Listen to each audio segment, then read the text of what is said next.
Hey guys, welcome to my channel पर first time आए हो तो चैनल को सब्सक्राइब कर देना और बेल आइकन को प्रेस कर देना।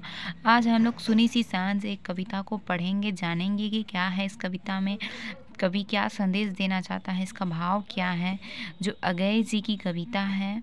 चलिए शुरू करते हैं। सुनी सी सांझ एक दबे पाँव मेरे कमरे में आई थी, मुझको भी वहाँ देख थोड़ा संकुचाई थी। तभी मेरे मन में यह बात आई थी कि ठीक है, यह अच्छी है, उदास है पर सच्ची है। इसी की सांवली छाँव में कुछ देर रहूँगा, इसी की सांस की लहर पर बहूँगा, चुपचाप इसी के नीरव तल्लुओं की लाल छाप देखना, कुछ नहीं कहूँगा। पर उस सलोनी के पीछे पीछे घुस आई बिजली की बत्तियाँ, बहया धड़ धड़ गाड़ियों की, मनुष्यों की खड़ी खड़ी बोलियां। वह रुकी तो नहीं, आई तो आ गई, पर साथ साथ मुरझा गई। उसको पहले ही मदीम अरुणाली पर घुटन की एक स्याही छा गई। सोचा था कुछ नहीं कहूँगा, कुछ नहीं कहा, पर मेरे उस भाव का, संकल्प का बस इतना ही रहा।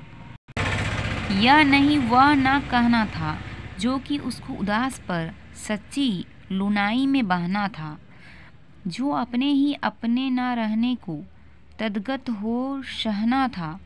यह तो बस रूंध कर चुप रहना था।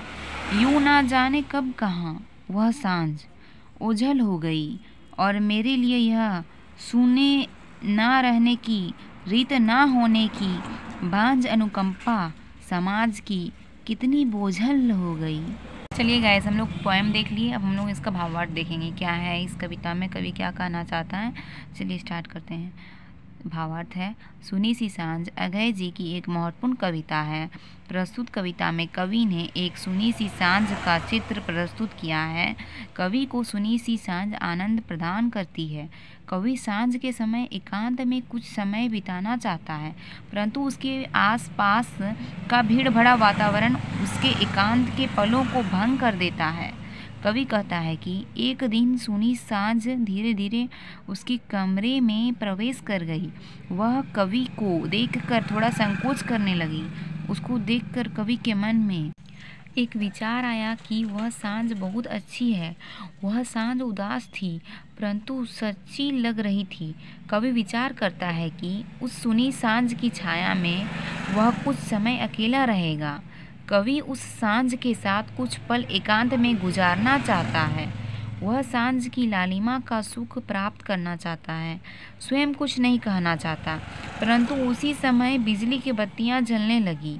वाहनों और लोगों की आवाज़ों ने मिलकर वातावरण में अशांति फैला दी। देखते ही देखते वह सांझ कवि की आंखों से कहीं दूर ओझल हो गई। कवि कुछ समय एकांत में बिताना चाहता था, लेकिन आधुनिक शहरी समाज ने उसकी वह शांति भंग कर दी। कवि के मन के भाव अनकहे ही रह गए। इस प्रकार सुनी सी सांझ कविता का मुख्य विषय इस तथ्य को अभिव्यक्त करना है कि जीवन की आपाछापी में मनुष्य से सांझ के सुखदायी पलों को छीन लिया है। मतलब कि जीवन का जो सुखदायी चैन होता है वो छीन लिया गया है। वातावरण में भीड़ वाला माहौल हो गया है इसी कारण। और हम लोग देख लिए इस पोएम को। कैसा लगा आप लोग बता देना कमेंट में, और चैनल पर फर्स्ट टाइम आए हो तो सब्सक्राइब कर देना। Thank you so much.